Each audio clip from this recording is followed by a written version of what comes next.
Hey yo, what up? What up? It's your boy R. Knuckles here to give you a niggas video. And I'm just kind of beat right now, man.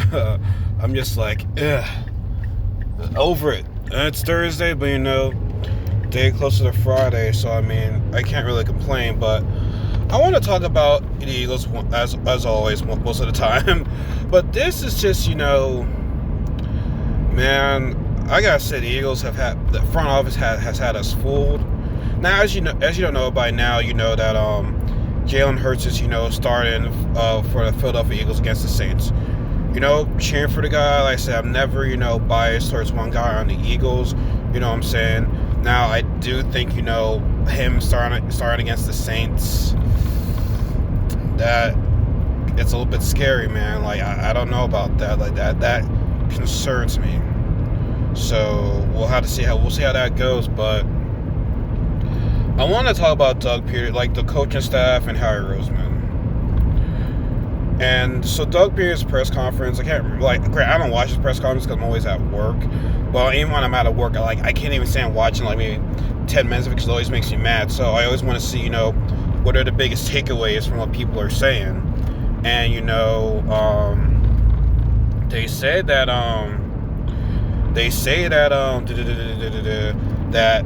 to help Jalen Hurts, we gotta run the ball a bit more, make him feel more comfortable, stuff like that. And immediately I'm seeing like majority, not everyone, but like a lot of Eagles fans say like, you want to run the ball more? Why didn't you do that with Wentz on the field? And I said this, Tuesday. I said, watch this game Sunday. If we're seeing more rollouts and we're seeing more running the ball, this is going to be on Wentz. And it pretty much says, the front office didn't care for this dude. The front office did not care for this. Like, I literally was on my head. I'm like, okay, the play on is probably going to be different. We saw it slightly different against the Packers. But now, if we see, running the ball more, do rollouts more, then it shows that Doug Peters did not care about Carson Wentz. Hell, forget Doug Peters in this sin. The whole front office didn't care for this dude. And then, he said on November 22nd, you cause a divide in the locker room by benching your star player. It's kind of like you're pretty much benching him like really, really late in the season. He should have been benched already at this point. If you're going to bench him now. You know what I'm saying? Now, Grant, I was saying before, you can be a bench, I don't think Hurts is ready. But I don't think Hurts is definitely ready against this defense, though. But I'm still cheering for him. But yeah, you see him cause a divide in the locker room. Well, you kind of already did, because shout out to Jason Kelce by taking responsibility. He's saying, hey, it's more than just Wentz. We're not playing well. Offensive line is not playing well. He's had Wentz's back. Shout out to Fletcher Cox. He's having his quarterback's back. Like he said, retweet if you like Wentz or Jalen Hurts. And he said, I stand by what I said. I stand by what I said. So, Peterson, man, you're causing a divide right now. You're causing a divide in this locker room. And, and what's funny is that, yes, Wentz is not playing well. You're going to mention, okay, fine. There's a lot of players on this team that's not playing well on this team. Jeffrey can't even play. Well, it's Alshon and Jason Peters. I hope they're out of here after this season. I hope they are out of here. Now, maybe they try to trade for Alshon. They couldn't find any trade offers. I don't think anybody want to trade for him, to be honest with you. So goodbye Alshon after this year. But he can't even play on the field. They're taking snaps with this. See, Peterson loves his guys. Loves Jason Peters. Jordan Mailata was balling out, but you want to put him back in the game. Alshon Jeffrey, Travis Fulgham was balling, that you want to take snaps away from him, and then you have the audacity to say, oh, the teams are figuring him out and shit like that. Now, has he played a little sloppy lately? Yes, he definitely has. But the fact that you're gonna drop him off, have Alshon take more snaps than him, and Alshon's barely on the field. Come on, man, you're not letting these young talent develop, and this is another issue, is that Peterson can't coach guys. Like, we went from this guy saying that, us Eagles fans were saying, how is he not top 5? We went from wanting him to be a top 5 to wanting him getting fired at this point. That's how bad it's gotten. And like I said, he's weird to throw people under the bus, but he'll protect certain people. he'll protect certain people. But like I said, Jalen Hurts plays bad. I'm gonna give him the benefit of the doubt. He's a rookie. You know what I'm saying? But but if there's some things that he should have done better, I'll call him out for it. But those are the same people that will call out Wentz for not doing the same thing. But that's not here or there. I said it might seem like I'm coming at Jalen Hurts, but it's not. I'm just like, I want people to be treated fair. People don't treat Carson Wentz fairly enough, and that's my biggest pet peeve. You know what I'm saying? But back to the people, front office. Like I said, Pearson liking certain players. Like I said, this goes on Jim Schwartz too.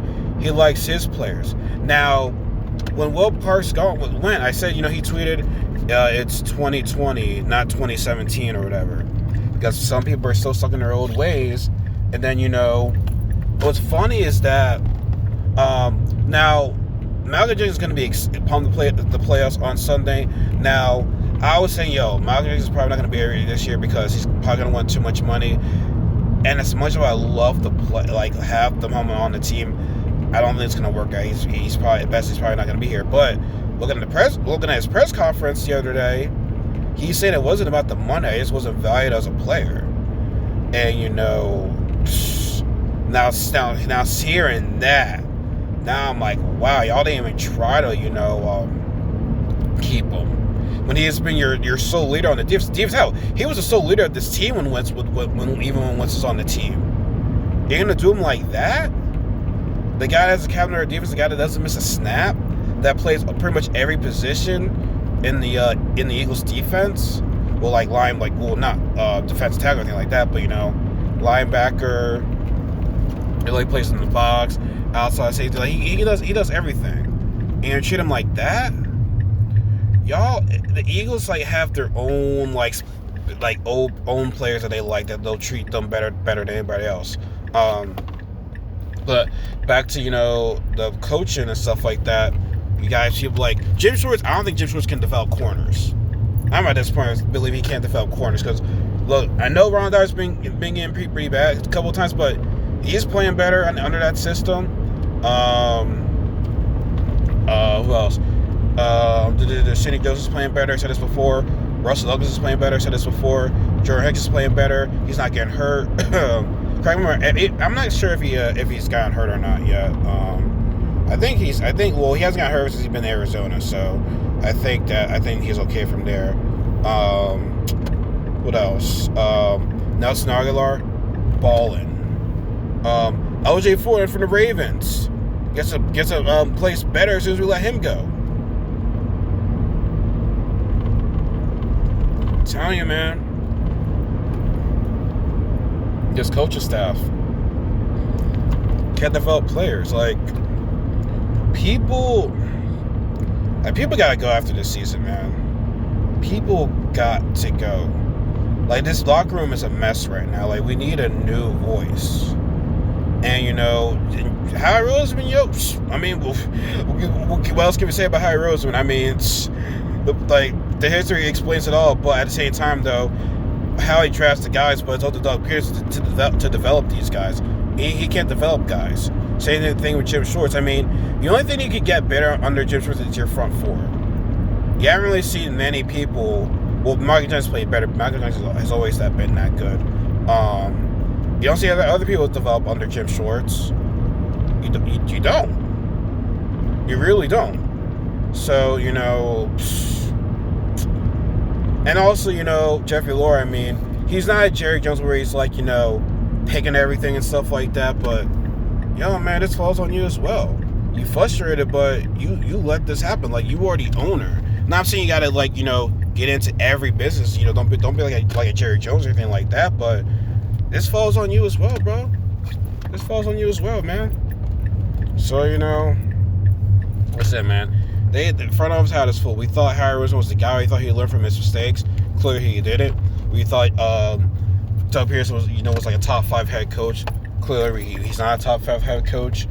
We thought that Jim Schwartz was a very good defensive coordinator. Well, I mean, he can be when he chooses to be. He can be when he chooses to be. He's up and down. He's up and down, but